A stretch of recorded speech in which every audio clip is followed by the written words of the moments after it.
Amidst the flow of time. Part 4. Mr. Seung-woo retired honorably a few years ago. At first, he was taken aback by the sudden change. But soon, he began to enjoy the leisure and freedom that life after retirement brings. Free from the stress he experienced during his working life, he was able to have time to focus entirely on himself. His daily life has become much more peaceful and quiet than before.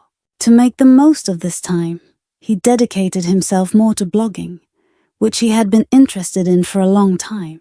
Mr. Seung-woo enjoyed sharing his experiences and knowledge with others. In particular, he felt a great sense of fulfillment in providing information that could offer practical help to someone.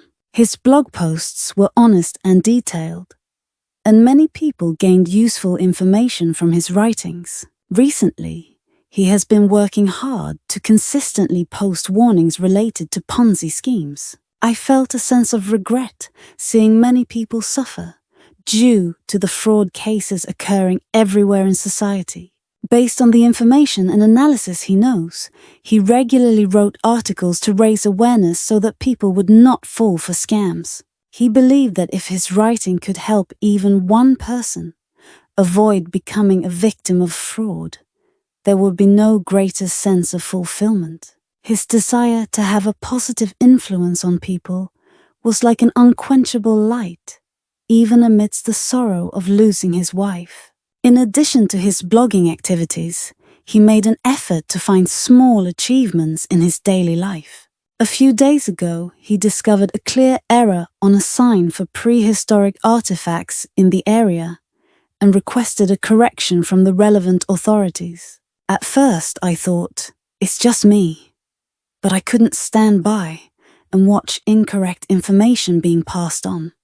So I gathered my courage. Thanks to his request, I received a response that the error on the sign will soon be corrected. It was a small matter, but he felt proud of the fact that he contributed to correcting something that was wrong. These activities have become a new source of vitality for Mr. Seung-woo. He was no longer just immersed in the sadness of the past. The pain of losing his wife was still a part of him, but he struggled to overcome that pain and move forward. By helping others and contributing to society, he was confirming his own value of existence. Sometimes, when he received positive responses to thank you comments or revision requests on his blog, Mr. Seung-woo felt that he was not living in vain. He thought that if his wife saw him like this from heaven, she would surely be happy. He sat in front of the keyboard today, carefully writing down his thoughts to live a life that he wouldn't be ashamed of in front of his wife. Up next, story explanation. Welcome to the Deep Dive. Today we're settling in to explore a really moving personal story, a Wei-tae that a listener shared with us.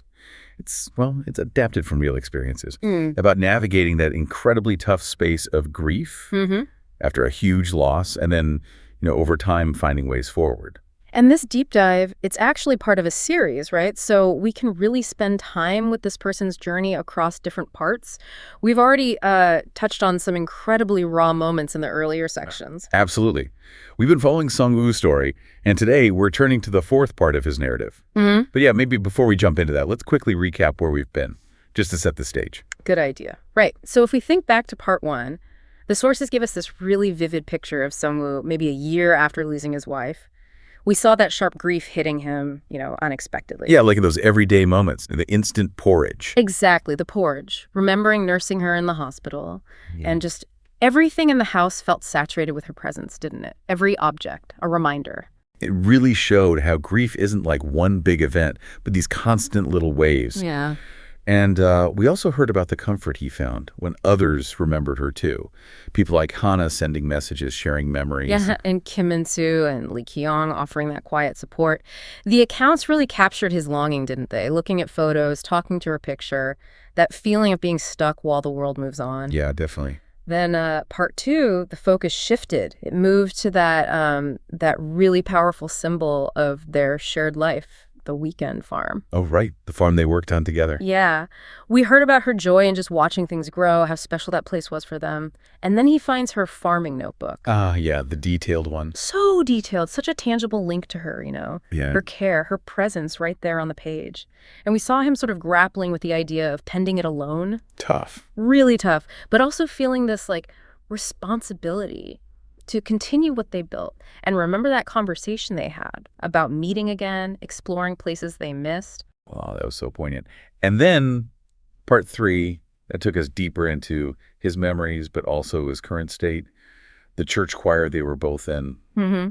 We got a sense of his wife's personality, bright, funny, and just the ache of her empty seat next to him. Mm. The sources kind of suggested the sharpness of the grief had maybe dulled a tiny bit, Yeah. but the longing was still so deep. Yeah, the depth was absolutely still there. And part 3 also had that incredibly touching detail, didn't it? Finding her duck doll. Oh, the doll she slept with. Yes, and the description of him, feeling it, the faint scent, washing it so carefully. Yeah. And that quiet hope he had, holding it, hoping to dream of her, just searching for solace, really, even when the dream didn't materialize. It's heartbreaking, but also shows that search for connection. Exactly. So if you pull all that together, the raw grief, finding comfort in memories and people, holding on to things, that enduring longing, as sources show Seung-woo is starting to move towards something else in part 4. It's not about erasing the grief, is it? No, not at all. It seems more about finding ways to live with it, integrating it somehow. Right. And part 4 really zooms in on his external life a bit more. We learn about his early retirement, Lunko, which actually happened a few years before she passed. Ah, okay. So that was already a factor. Yeah. The accounts mention it was maybe jarring at first, big life change. But eventually it brought him a sense of freedom, peace from work stress. And the material shows how he chose to use that time, especially after his loss. He dedicated himself more to blogging. Yeah, and it's clear this wasn't just a hobby to kill time, right? No, not at all. The sources really stress his motivation, sharing his experience, sharing knowledge. It wasn't about fame or money. It was the reward of actually helping people, giving useful, practical info. And what's really interesting is the specific focus he took, posting warnings about Ponzi schemes, grooves, regularly, and the reason given. Just the sadness he felt seeing people get scammed. It's like this deep empathy driving him. You really see that sense of purpose emerging there. The accounts say, for him, just the hope that maybe one person avoids a scam, that makes it all worthwhile. It's described as this desire for positive influence. Right? Yeah. Yeah. And it's not something that just appears after grief is done. Yeah. It's happening alongside it. Yeah. It's finding some agency, maybe, when so much felt out of control. That's a great way to put it. Finding agency, directing energy outwards, Mm-hmm. making a difference in the world he's still in. And the sources give us another example of this, don't they? That information board. Oh, right. Spotting the error on the prehistoric relic sign. Oh, phew. Yeah. And the material mentions that little internal voice, what difference will it make if I report it? Which is so relatable. We all have that thought sometimes. Totally. But he decided to act on it. He reported it and, it got corrected. And the sources describe the feeling he got, just a small but real sense of accomplishment. Tinga me pie. It wasn't world-changing, but it was pride in contributing, fixing misinformation in his community, a tangible result.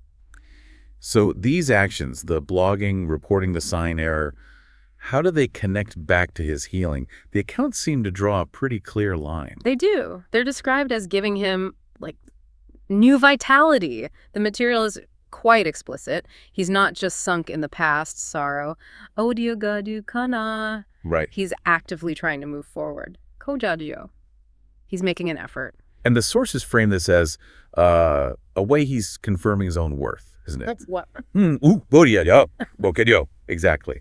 When maybe the loss shook his sense of self, contributing like this becomes a way to affirm his value, his place. And it's also a really lovely way he keeps his wife connected to his present. The accounts mention when he gets thanks or positive feedback for his blog or whatever. Yeah. It makes him feel his life isn't pointless.